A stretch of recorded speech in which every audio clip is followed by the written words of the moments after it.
Praise Lord. परमेश्वर की स्तुति हो। परमेश्वर के प्रियजन हमेशा परमेश्वर में शांति पाते हैं और प्रभु अपने पवित्र शांति से उन्हें भरता है। जीवन में कभी कभी कठिनाइयां होती है, कभी कभी हम हमारे किसी प्रियजन को खो देते हैं, परंतु परमेश्वर का जो पवित्र आत्मा है वो हमें संभालता है और वो हमें अपनी शांति से भर देता है। इसलिए प्रभु को हमेशा हमें धन्यवाद देना चाहिए, क्योंकि जो कुछ भी होता है वो प्रभु यीशु मसीह की मर्जी के अनुसार ही होता है। इसलिए परमेश्वर से कभी नाराज नहीं होना चाहिए, तो हमें हमेशा उसको धन्यवाद देना चाहिए।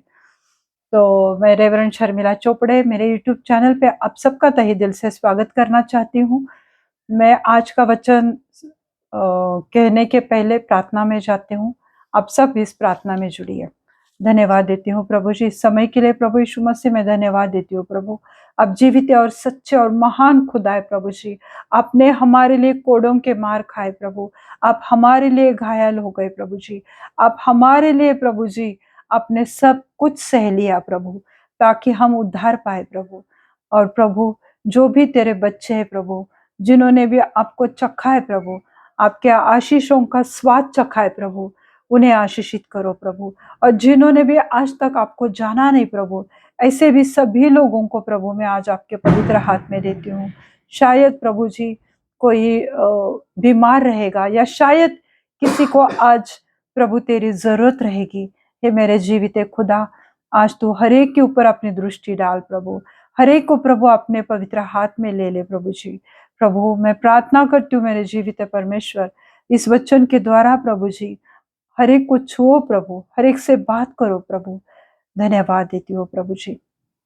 आगे का समय प्रभु यीशु मसीह मैं आपके पवित्र हाथ में देती हूँ। सब बिनती प्यारे यीशु मसीह के जलाले नाम से मांगती हूँ, आप इसे सुनिए और दया से कबूल कीजिए। आमीन आमीन। आज हम देखेंगे मत्ती की किताब उसका 12वां अध्याय 43 से लेके 45 तक देखेंगे। मैथ्यू 12 वर्स 43 to 45 आज हम देखने वाले। कभी कभी आधे अधूरा जो सुधार होता है वो हमारे लिए विपत्ति लाता है, हमारे लिए वो कष्ट या मुसीबतें लाता है।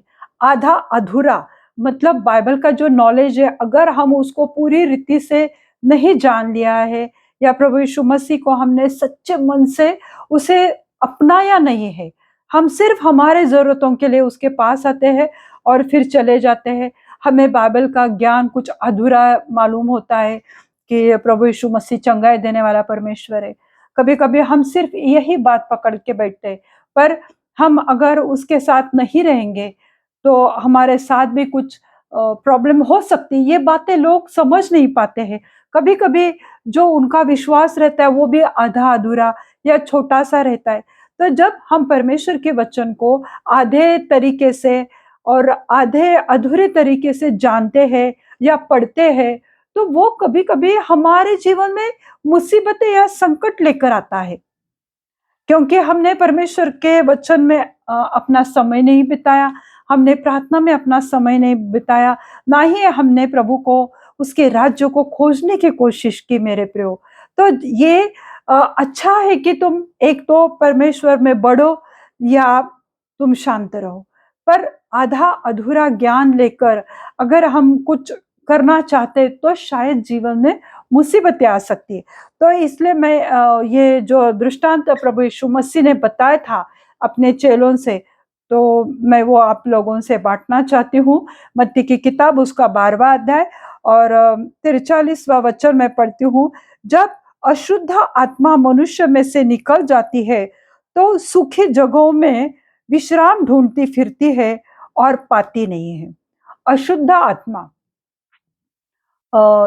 यानी अनक्लीन स्पिरिट और जो इविल स्पिरिट है, उन दोनों में एक छोटी सी लाइन का डिफरेंस है मेरे प्रियो। सिर्फ एक पतली सी लाइन का उसमें डिफरेंस है। अशुद्ध आत्मा और दुरात्मा, उन दोनों के बीच में पतली सी लाइन है मेरे प्रियो। कभी कभी हम उसमें जमलिंग हो जाते हैं। तो यहाँ पे लिखा है कि अशुद्ध आत्मा यानी अनक्लीन स्पिरिट आत्मा मनुष्य से निकल जाती है। वो ऐसे ही निकलती नहीं है, प्रार्थना उपवास की वजह से जब कोई परमेश्वर का सेवक ऐसे लोगों के लिए प्रार्थना करते हैं, तब वो अशुद्ध आत्मा उनके शरीर में से जब निकल जाती है, तो उसे उस अनक्लीन स्पिरिट को उस बॉडी में रहने की आदत हो गई होती है। तो इसलिए जब वो अशुद्ध आत्मा निकल जाती है, तो वो सूखी जगह पर जाकर विश्राम पाने के लिए, रेस्ट करने के लिए वो जगह ढूंढती है कि अब मैं कहाँ जाऊं, अब इतने दिन तो मैं इस बॉडी में था, अब मैं कहाँ पे जाऊं। तो वो बहुत सारी जगह पर जाके विश्राम ढूंढती फिरती है, ये अशुद्ध आत्मा। और जब उसे विश्राम पर वो कहीं भी विश्राम नहीं पाती है। तो जब तक परमेश्वर का पवित्र आत्मा हम में रहता है, तब तक कोई अशुद्ध आत्मा हम में नहीं रह सकती। इसलिए मैंने पहले बोला कि आधा अधूरा ज्ञान मनुष्य को मुसीबतों में डाल सकता है। जब तक हम परमेश्वर के पवित्र आत्मा से भरे हुए, हम स्तुति आराधना से भरे हुए, परमेश्वर के वचन में भरे हुए हैं, तो हमें परमेश्वर का पवित्र आत्मा हमारे शरीर में वो निवास करता है, वो वास करता है। और जब वो परमेश्वर का पवित्र आत्मा हम में है, तो कोई अशुद्ध शक्ति, कोई अनक्लीन स्पिरिट हम में नहीं आ सकती है। पवित्र आत्मा हमारे हृदय में तब तक कब आता है, जब हम अपना जीवन यीशु मसीह को देते हैं। पवित्र आत्मा ऐसे ही किसी को पकड़ के उसके शरीर में या उसके जीवन में नहीं आता है। हमें उसे बुलाना पड़ता है कि प्रभु यीशु मसीह मेरे जीवन में आ, मेरे घर में आ, पवित्र आत्मा मेरे शरीर में आ, और मैं मेरे सब दुष्ट कामों को छोड़ के प्रभु मैं तेरे साथ रहना चाहता हूँ। प्रभु जी, जब हम प्रभु को बुलाते हैं हमारे जीवन में, हमारे घरों में, तब पवित्र आत्मा हम में आती है। तो जब तक हम परमेश्वर में है, तब तक कोई अशुद्ध आत्मा हम में नहीं आ सकती। पर हम में पवित्र आत्मा हमारे हृदय में कब तक रहेगी, जब तक जब हम अपना जीवन प्रभु यीशु मसीह को दे देते। हम मूवी देखने जाएंगे, हम बार में समझो चले जाएंगे, या और किसी गंदी जगह पर चले जाएंगे, वहां पे पवित्र आत्मा हम कितना भी बुलाए तो वो वहां पे नहीं आ सकती। पब में वगैरह लोग जाते हैं, तो इन जगह पे पवित्र आत्मा नहीं रहती, पर वहां पर अशुद्ध आत्माएं रहती है, अनक्लीन स्पिरिट्स इन जगह पर रहता है। पर वही तुम जब चर्च में आते हो, मंडली में आते हो, कलीसिया में बैठते हो, स्तुति आराधना सच्चे मन से करते हो, तो पवित्र आत्मा तुम में आती है। तब तुम्हारे मन में, हृदय में, शरीर में पवित्र आत्मा आने लगती है। पर जब तुम ऐसे गलत सलत जगह पर जाते हो, वहां पर पवित्र आत्मा कभी भी नहीं आ सकता। उल्टा वहां के जो अनक्लीन स्पिरिट्स है, जैसे व्यभिचार की आत्मा है, जुआ की आत्मा है, शराब की दुरात्मा है जो लोग करते हैं, या सिगरेट पीने की आत्मा, या ड्रग्स लेने की, ऐसे सब इसे अनक्लीन स्पिरिट कहा जाता है। वो तुम्हारे अंदर प्रवेश कर देते हैं, क्योंकि तुम वहां उस जगह पर गए थे। अभी अशुद्ध आत्मा क्या है? हमें इवल स्पिरिट्स मालूम है, दुष्ट दुरात्मा। पर दुष्ट दुरात्मा यानी जो जिसे भूत वगैरह कहा जाता है, जो दुरात्मे रहते, वो तो अशुद्ध आत्मा। और इनमें के एक सच में दुरात्मा रहता है, वो लोगों में रहता है, लोगों को तंग करता है, सताता है। और एक है अनक्लीन स्पिरिट, अशुद्ध आत्मा। तो अशुद्ध आत्मा क्या है? वह दुष्ट दुरात्मा है, और शरीर के काम भी है। वो दुरात्मा यानी शरीर के वे काम है। तो शरीर के क्या काम है? जैसे व्यभिचार है, गंदे काम है, लुचपन है, मूर्ति पूजा है, टोना, झगड़ा, क्रोध, फूट, ये सब मेरे प्रियो ये अशुद्ध आत्माएं हैं। तो ये हर इंसान में इसमें से 2-3 आत्मा तो रहती है। इसे कहा जाता है अनक्लीन स्पिरिट, यानी अडल्ट्री, और फिर गंदे काम, लुचपन, मूर्ति पूजा, टोना, जादू टोना करना किसी के ऊपर, झगड़े करना, क्रोध, ईर्ष्या, डाह, ये सब मेरे प्रियो, ये सब अनक्लीन स्पिरिट है, ये अशुद्ध आत्मा है। और जब हम परमेश्वर से प्रार्थना करते कि प्रभु जी मुझे इन बातों से छुटकारा दे, प्रभु जी मुझ में झूठ बोलने की आदत है, वो भी अनक्लीन स्पिरिट है, झूठ बोलने वाली आत्मा। क्योंकि बहुत बार कभी कभी लोग बिना वजह भी झूठ बोलते, उसकी कभी कभी कोई वजह भी नहीं होती है, पर वो उनके सीक्रेट सीक्रेट समझो छोड़ो, पर उनके कुछ बातें हमसे शेयर ही नहीं करना चाहते, तो वो झूठ बोल देते। तो ये भी अनक्लीन स्पिरिट है मेरे प्रियो। जेलसी करना किसी के ऊपर, यानी डाह करना, ये भी अनक्लीन स्पिरिट है। तो ये सब स्पिरिट जब हमें होती है और जब हमें पवित्र आत्मा के साथ हमारी संगति होने लगती, तो हम परमेश्वर से मांगते हैं, पवित्र आत्मा से मांगते हैं कि हे पवित्र आत्मा मुझ में आ, और मेरे अंदर जो अशुद्ध आत्माएं हैं, जैसे फूट डिवीजन लाने वाली आत्मा, झगड़े करने वाली आत्मा, निंदा करने वाली आत्मा, गाली गलौज करने वाली आत्मा, तब हम परमेश्वर से मांगते हैं कि हे प्रभु जी इन आत्माओं से मुझे छुटकारा दे।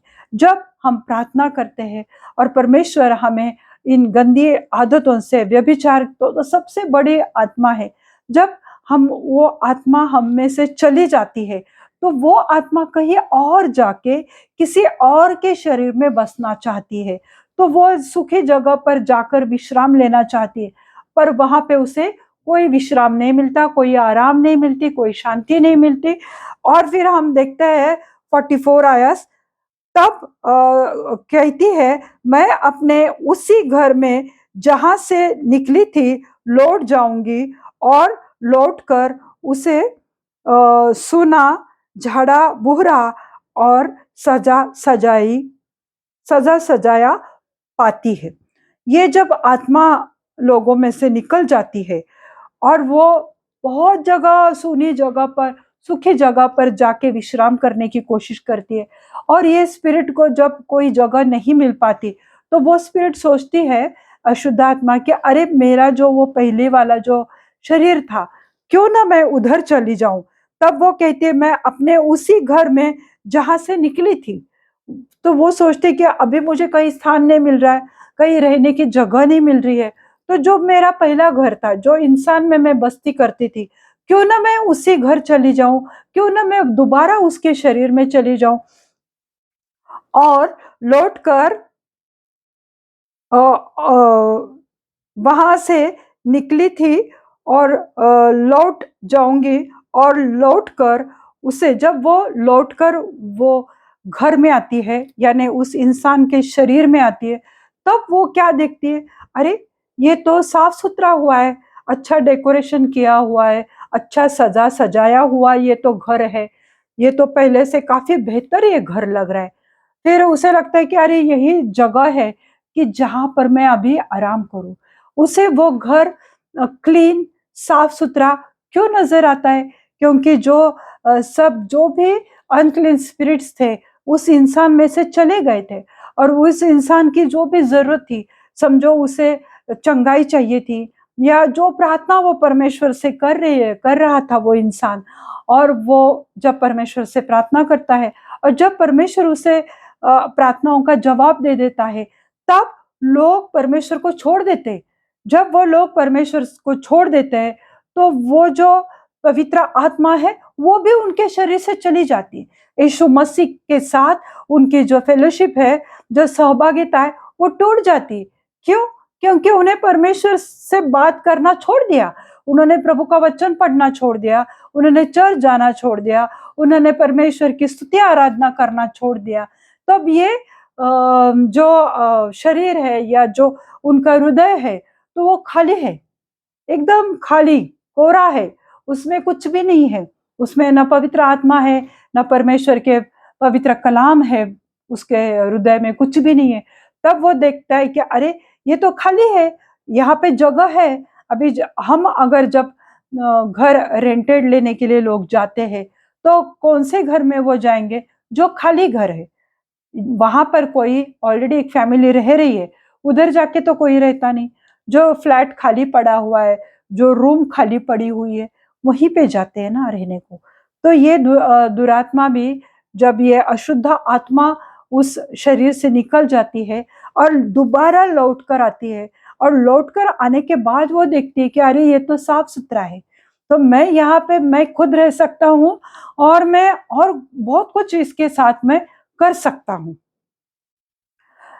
जब लोगों की समस्याएं सॉल्व हो जाती है, तो वे परमेश्वर के पास नहीं आते हैं, तो उनका हृदय खाली यानी सुना सुना सुना हो जाता है। जब पवित्र आत्मा नहीं है होती है, तो शैतान की आत्मा के लिए खुल जाता है दरवाजा। शैतान की जो अनक्लीन स्पिरिट्स है, दुरात्माएं हैं, तो उसके लिए हम हमारे हाथ से उसके लिए दरवाजा खोल देते हैं, हम लोग उसके लिए डोर ओपन करते हैं कि शैतान हमारे जीवन में हमला करे। इसलिए हम उसको लीगली हक देते हैं शैतान को कि वो हमारे जीवन में समस्या लाए।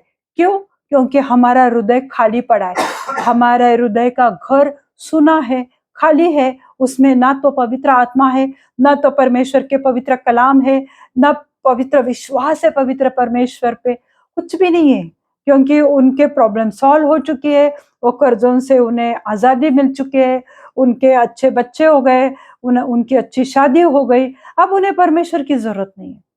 और जब उन्हें परमेश्वर की जरूरत नहीं होती है, तब शैतान को वो लीगली हक देते कि जब परमेश्वर से फेलोशिप ही नहीं है, तो शैतान वहां पे आके कार्य करेगा ही करेगा लोगों के जीवन में।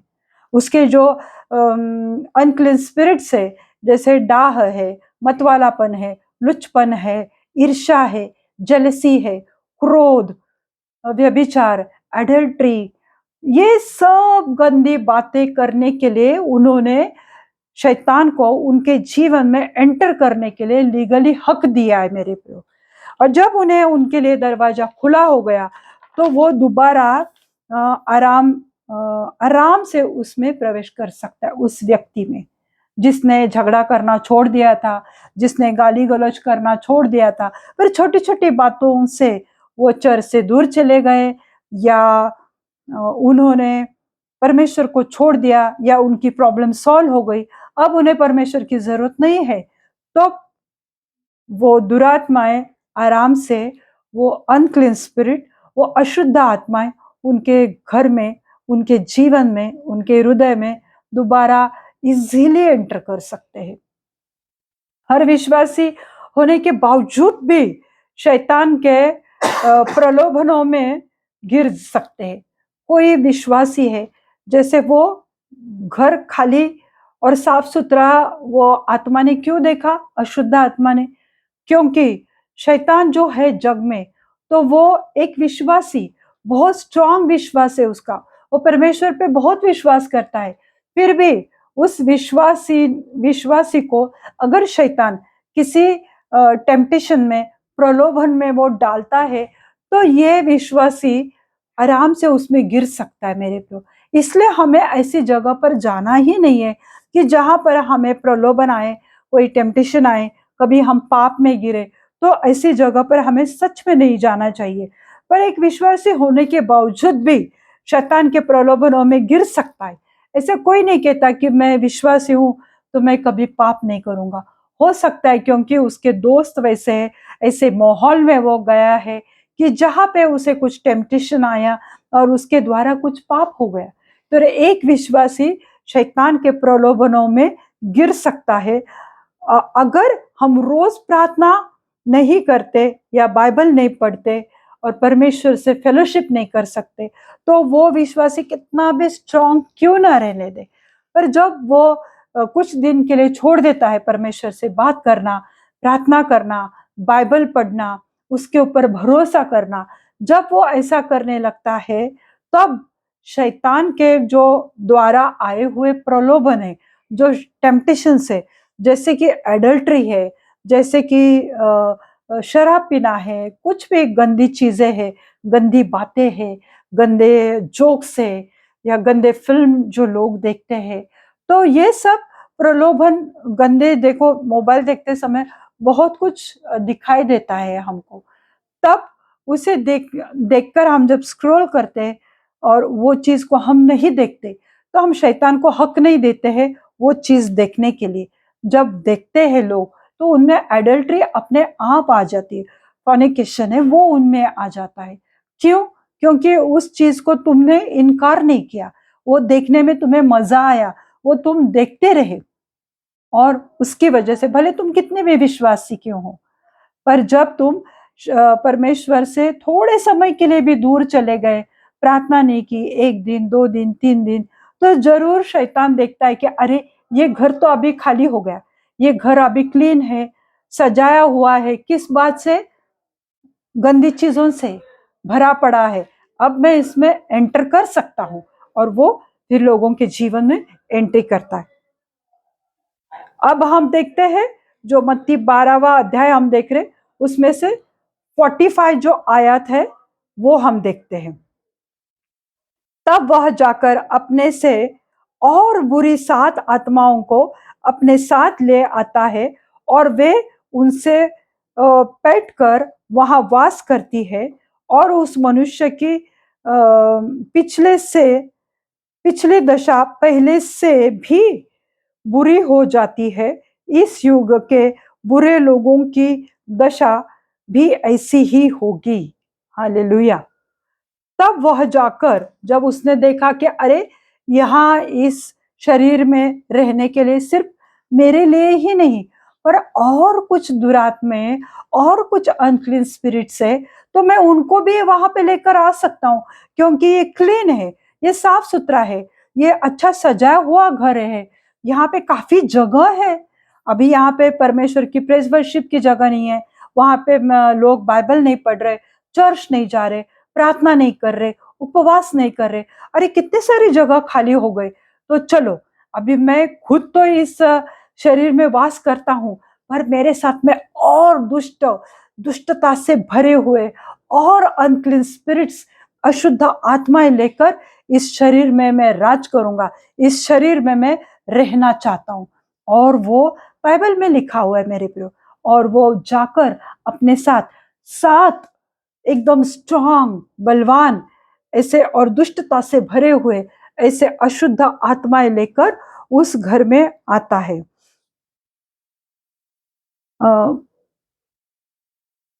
बैठकर वहां वास करती है, और वो उस मनुष्य को पिछली दशा से भी बुरे हो जाती है। अभी जो वो पहला किस समस्या की वजह से वो शायद प्रभु यीशु मसीह के पास आया था, विश्वास में बढ़ गया था। मैंने पहले बोला कि जैसे प्रॉब्लम सॉल्व हो जाती है लोग प्रभु को भूल जाते हैं। तो जब उनकी दशा खराब थी, जब उनके घरों में कर्जे थे, उनके घरों में झगड़े थे, फैमिली में क्राइसिस थे, फैमिली इकट्ठा नहीं रह पा रही थी, डिविजन स्पिरिट था, पति पत्नी में अलगाव था, बच्चे माँ बाप से अच्छी तरह से बात नहीं कर रहे थे। तो इन सब परिस्थितियों में जब उलझे हुए थे, रो रहे थे, दुखी थे, बीमार थे, तब तुमने प्रभु यीशु मसीह के पास तुम गए, और वो तुम्हारी एक हालत थी। पर जब तुमने प्रभु यीशु मसीह से आशीष पाई और सब सेटल हो गया, सब अच्छा हो गया, तब तुमने क्या किया? प्रभु को ही छोड़ दिया। और जब ऐसे लोग करते हैं, तो वो जो उनकी पहले की दशा थी, जब वो प्रभु को पुकारा था, उन्होंने प्रभु को स्वीकारा था मन से, पर प्रभु को पुकारने के पहले, प्रार्थना करने के पहले उनके जीवन में जो परिस्थिति थी, जो उनके जीवन के हालात थे, कर्ज वगैरह सब जो परिस्थिति थी मेरे प्रियो, तो वो जब वो परमेश्वर को उन्होंने छोड़ दिया, वो घर जब खाली हो गया, उनका शरीर, उनका मन परमेश्वर से पलट गया, तब उसकी हालत पहले से और बुरी होगी। क्यों? क्योंकि उस वक्त तो सिर्फ एक आत्मा, अनक्लीन आत्मा उसमें वास कर रहा था, पर जब उसमें कई आत्माएं आ गई, बहुत सारी आत्मा आ गई, तब वो इंसान की हालत पहले से भी और बुरी हो सकती है। और आगे लिखा है, इस युग के बुरे लोगों की दशा भी ऐसी ही होगी। ये प्रोफेसी है, ये फ्यूचर टेंस है, तो भविष्य काल में ऐसा ही होने वाला है कि आज जिन लोगों ने परमेश्वर से मुंह मोड़ लिया है, जो परमेश्वर से बैकस्लाइड हो गए, जिन्होंने परमेश्वर से फेलोशिप बंद कर दी है, तो उनकी दशा ऐसी ही होने वाली है। अगर किसी ने पवित्र आत्मा के भागी हो गए और परमेश्वर की आशीषों का उन्होंने स्वाद चखा है, परमेश्वर के दानों का उन्होंने स्वाद चखा है। ऐसे लोग रहते हैं कि जिन्होंने पवित्र आत्मा के प्रेजेंस को महसूस किया, उन्होंने परमेश्वर, और जब वो पवित्र आत्मा से भर चुके थे, तो परमेश्वर की पवित्रता से भरने के बाद जो परमेश्वर के आशीषें उनके जीवन में आए, तो उन आशीषों को उन्होंने चखा था, रियलाइज करा था, महसूस किया था उनके जीवन में, उनके घरों में, उनके जॉब में, सब आशीषों को उन्होंने देखा था, यानी उन्होंने एक्सपीरियंस किया था परमेश्वर के आशीषों का। और जब उन्होंने परमेश्वर के आशीषों को एक्सपीरियंस किया, उसका स्वाद चखा था, उसके वरदान फिर परमेश्वर ने उन्हें दिए। किसी को हीलिंग का वरदान दिया, किसी को प्रोफेसी का वरदान, किसी को वचन के रेवलेशन का वरदान, ऐसे सब वरदानों का भी तुमने अनुभव लिया, उसका स्वाद तुमने चखा था, और उसके वचनों का तुमने अनुभव किया था कि मेरे कोड़े खाने से तुम चंगे हो चुके, और तुम चंगे हो चुके थे। यानी परमेश्वर के वचनों का भी तुमने, प्रोमिसेस के भी तुमने अनुभव किया, उसका स्वाद तुमने वो चखा था।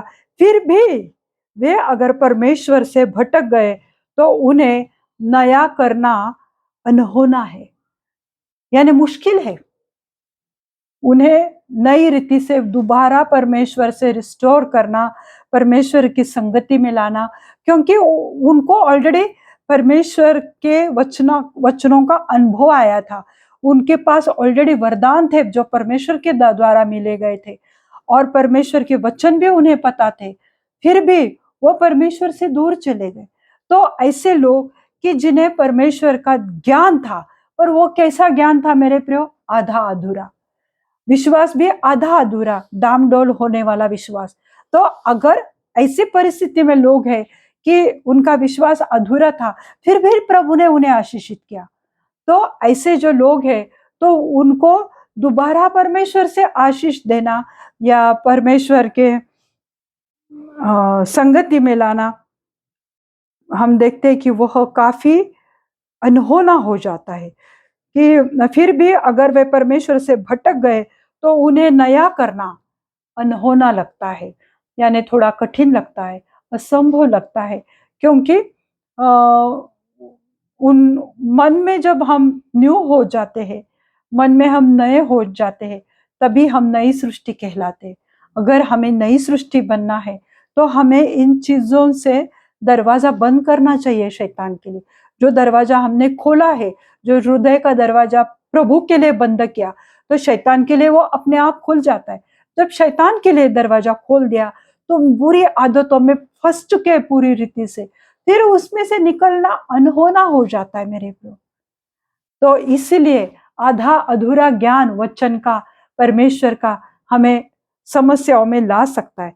अपने बुरे बर्ताव से यीशु मसीह को बार बार हम क्रूस पे चढ़ाते हैं मेरे प्रियो, क्योंकि प्रभु ने जिस चीज के लिए उस क्रूस की मौत सही थी हमारे लिए, वो बलिदान हुआ था, तो हमारे ये जो गंदे काम है, जो गंदे चीजें हम करते हैं, जो जो भी एडल्ट्री हम करते हैं, या जो भी परमेश्वर को अच्छा नहीं लगता, वो चीजें करते हैं, तो हम प्रभु को बार बार उस क्रूस पर हम उसको लटकाते हैं, हमारे काम की, गंदे कामों की वजह से, क्योंकि हमने उस क्रूस पर ध्यान नहीं दिया, उसके रेजरेक्शन, पुनरुत्थान पर विश्वास नहीं किया, तो हमने शैतान की चीजों को हमारे अंदर बस्ती की। तो ये परमेश्वर का अपमान भी है कि जिस चीज के लिए प्रभु यीशु मसीह ने अपनी जान दी, ताकि हम ये गंदे आदतों से छुटकारा पाए, हम नए बन जाए। हम में कमजोरियां थी, हम में वीकनेसेस थे, हमारे शरीर में, मन में, सोच में, हृदय में, बहुत सारी चीजों से। और जो व्यभिचार था, जो पाप था, जो गुनाह हमने किए थे, उसकी सजा प्रभु यीशु मसीह ने ऑलरेडी ली है। और प्रभु कहता है कि तुम अब क्लीन हो, फिर भी हम अनक्लीन हो जाते हैं, क्योंकि हम हमारे मार्ग से भटकते, परमेश्वर से हम दूर हो जाते हैं। और हम ऐसा करके, यानी अनुभव लिया, वचन का अनुभव लिया, प्रेयर से हमें चंगाई मिली, हमें छुटकारा मिला, हमें अशुद्ध आत्माओं से छुटकारा मिला। सब चखने के बाद भी हम अगर बार बार वो चीजें करते हैं तो हम प्रभु यीशु मसीह को बार बार सूली पर लटकाते हैं और उसका अपमान करते हैं। जिस चीज के लिए उसने अपने प्राणों का बलिदान दिया उसका हम अपमान करते हैं। इसके लिए एक वचन पढ़ना चाहती हूँ मेरे प्रियो, दूसरे पत्रस उसका दूसरा अध्याय 20 से 22 तक हम देखेंगे। Second Peter second chapter 20 to 22 ये वर्सेस हम देखते हैं। जब वे प्रभु और उद्धारकर्ता यीशु मसीह को पहचानने के द्वारा संसार की नाना प्रकार की अशुद्धता से बच निकले। अभी देखो वो अशुद्धता से, अनक्लीनलीनेस से कैसे बच निकले, जब वे प्रभु और उद्धारकर्ता यीशु मसीह ने हमें उद्धार दिया है, उसने हमें सॉल्वेशन दिया है। तो जब हमें वो उद्धार मिला है और जब वे प्रभु और उद्धारकर्ता यीशु मसीह को पहचान के द्वारा संसार की नाना प्रकार की अशुद्धता से बच निकले। जो मैंने बोला, एडल्ट्री है, गुनाह है, डिवीजन है, लुचपन है, झगड़े, गाली गलोच, मर्डर, ये सब चीजों से जब वो बच के निकले, क्योंकि जो उद्धारकर्ता उनके साथ था, जो प्रभु यीशु मसीह जीवित परमेश्वर का पवित्र आत्मा जब उनके साथ था, तो ये संसार के जो नाना प्रकार की अलग अलग प्रकार की जो बुराइयां थी उनसे वे बच निकले। और फिर क्या हुआ, और फिर उससे फंसकर हार गए तो उसकी पहली दशा पहले से भी बुरी हो गई। ये परमेश्वर का वचन कहता है कि उसकी पहले की दशा और बुरी हो गई। क्यों? क्योंकि प्रभु में वो थे, इसलिए प्रभु ने उन्हें हर एक बुराई से, हर एक गंदी चीजों से, हर एक गंदे कामों से बचा कर रखा था। पर जब उन्होंने उद्धारकर्ता परमेश्वर को, प्रभु यीशु मसीह को उन्होंने जब छोड़ दिया, क्योंकि वो वही गंदी चीजों में दोबारा फंस गए। जो चीज, जो एडल्ट्री उन्होंने छोड़ दी थी, दोबारा जब वो उसमें फंस कर रह जाते मेरे प्रियो, तो उनकी दशा, जो उनकी पहले की जो अवस्था थी, वो ज्यादा बदतर हो सकती है। ये परमेश्वर का वचन कहता है कि उनकी पहली दशा पिछली दशा पहली से बुरी हो गई, यानी उनकी दशा और बुरी हो गई। 21वें आयत में लिखा है, क्योंकि धर्म के मार्ग को न जानना ही उनके लिए इससे भला होता कि उसे जानकर उस पवित्र आज्ञा से फिर जाते हैं जो उन्हें सौंपी गई है। जो परमेश्वर का कलाम है, जो उन्होंने अगर जान ही नहीं लिया होता था तो वो अच्छा था। उन्होंने परमेश्वर के वचन को जाना था, उन्हें मालूम था कि अगर परमेश्वर की आज्ञाओं को हम नहीं मानते तो हमारे ऊपर कितनी सारी मुसीबतें आ सकती है। प्रभु अपने आशीषें हमसे छीन ले सकता है। प्रभु हमारे ऊपर नाना प्रकार के समस्या ला सकता है। ये सब बातें उन्हें मालूम थी कि अगर मैं ये करता हूं तो मुझे ये चीजों का भुगतान करना पड़ेगा। अगर मैं झूठ बोलता हूं तो प्रभु मुझे इस तरह से सजा देगा। ये सब बातें उन्हें मालूम थी। तो परमेश्वर का कलाम जब तुम्हें मालूम है, परमेश्वर का वचन जब तुम्हें पता है, फिर भी तुम वही चीज कर रहे हो, तो तुम्हारी दशा पहले से भी ज्यादा बदतर हो जाएगी। तो इससे अच्छा है कि तुम्हें मालूम ही नहीं रहता था तो शायद तुम्हें कम सजा मिलेगी। जब प्रभु यीशु मसीह दोबारा आने वाला है हमारा न्याय करने के लिए, तो वो जरूर पूछेगा कि ये वचन तुम्हारे पास आया था, ये वचन को तुमने सुना था, पर तुमने मन फिराया नहीं, तुम लौटकर मेरे पास नहीं आए। क्योंकि प्रभु यीशु मसीह यही कहता रहा कि मन फिराओ और लौटकर मेरे पास आओ। चलो ठीक है, तुमने गुनाह किए, पाप किए, पर अभी लौट आओ, मेरे पास लौट आओ हमेशा के लिए। पर तुमने वचन को जाना, उसके पास लौटने की कोशिश की, सब कुछ किया, और दोबारा उसी चीजों में जब तुम चले जाते हो तो वहां से आना नामुमकिन या मुश्किल हो जाता है। 22वीं आयत में लिखा है, दूसरे पत्रस उसका दूसरा अध्याय और 22वीं आयत में लिखा है, पर यही कहावत ठीक वैसे बैठती कि वो एक कहावत है ना कि कुत्ती अपनी छांट की ओर और नहलाई हुई सुअरनी कीचड़ में लौटने के लिए फिर चली जाती है। यानी जो एक कुत्ती है तो वो अपनी छांट यानी अपनी वॉमिट या अपनी उल्टी के पास जहाँ पे उल्टी करते वहीं पे वो चले जाते, वो जो गंदगी है वहीं पर वो चले जाते। ऐसा नहीं कि यहाँ पे उन्होंने छांट की तो वो दूसरी ओर चले जाएंगे, जो वॉमिट किया, जो गंदगी उन्होंने अपने मुंह से डाली है तो वहीं पर वो जाकर उस छांट को चाट लेते हैं। और एक सुअरनी है कि उसको कितना भी चाहे तुम शैम्पू से उसको नहलाओ, साफ सुथरा करो, अच्छे टॉल से उन्हें क्लीन कर दो, फिर भी उसका मन क्या करता है कि मैं दोबारा जाके कीचड़ में मैं लेट जाऊं, क्योंकि उसे वही पसंद है। तो वो कहावत आज हमारे लिए परमेश्वर ने लिखी हुई है कि कहीं ऐसा ना हो कि तुम्हारी दशा पहले से ज्यादा बुरी हो जाए। परमेश्वर के वचन को तुम जानते थे, मानते थे, पर तुम लौट कर वापस शैतान के मार्ग में चले। तो ये वैसी अवस्था है जैसे कुत्ती अपनी छांट की ओर जाकर उसे चाटती है, यानी अपने बुरे मार्ग में वो वापस चली जाती, या सुअरनी। तो प्रभु ने ये चीजें हमारे लिए लिखी हुई है कि उस तरह से तुम्हारी दशा है कि तुम्हें कितना भी समझाओ, कितने भी प्रीचर्स तुम्हें वचन सिखाए, तुम्हारे लिए प्रार्थना करे, पर तुम अगर शैतान को ही अपनाओगे तो तुम्हारे जीवन में ये सब कुछ होने वाला है। और एक वचन देखते हैं हम, प्रोवर्ब 26 वर्स 11।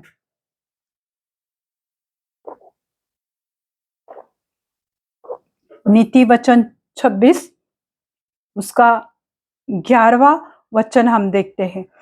तो नीति वचन में भी कहा गया है, जैसे कुत्ता अपनी छांट को वैसे ही मूर्ख अपनी मूर्खता को दोहराता है, यानी रिपीट करता है, बार बार बार बार वही चीजें करता है।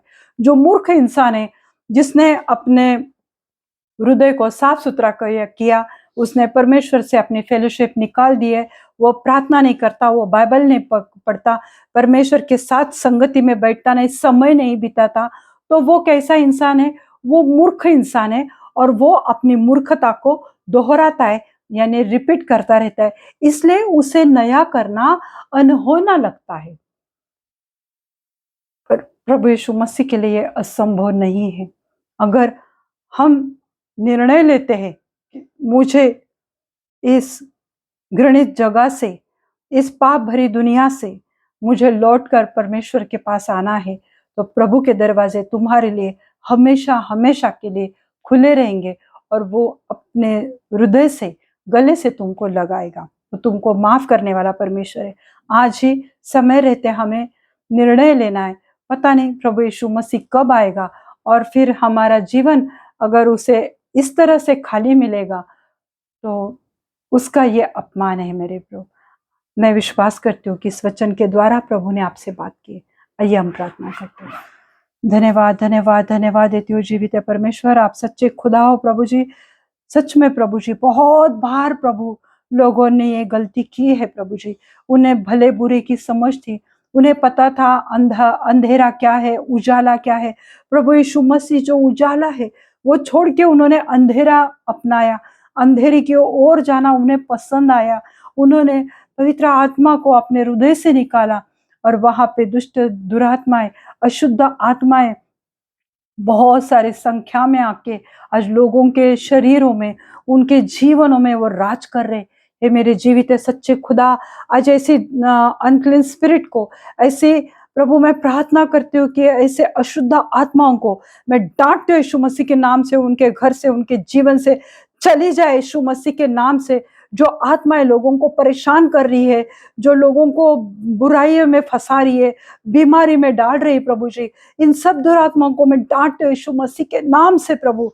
उन्हें आजाद कर दो प्रभु। जो लोगों को बुरा सोचते हैं प्रभु, लोगों के ऊपर टोना करते हैं मेरे प्रभु, ऐसे सब अशुद्ध आत्माएं लोगों के घर से, जीवन से चली जाए यीशु मसीह के नाम से मैं प्रार्थना करती हूँ मेरे खुदा।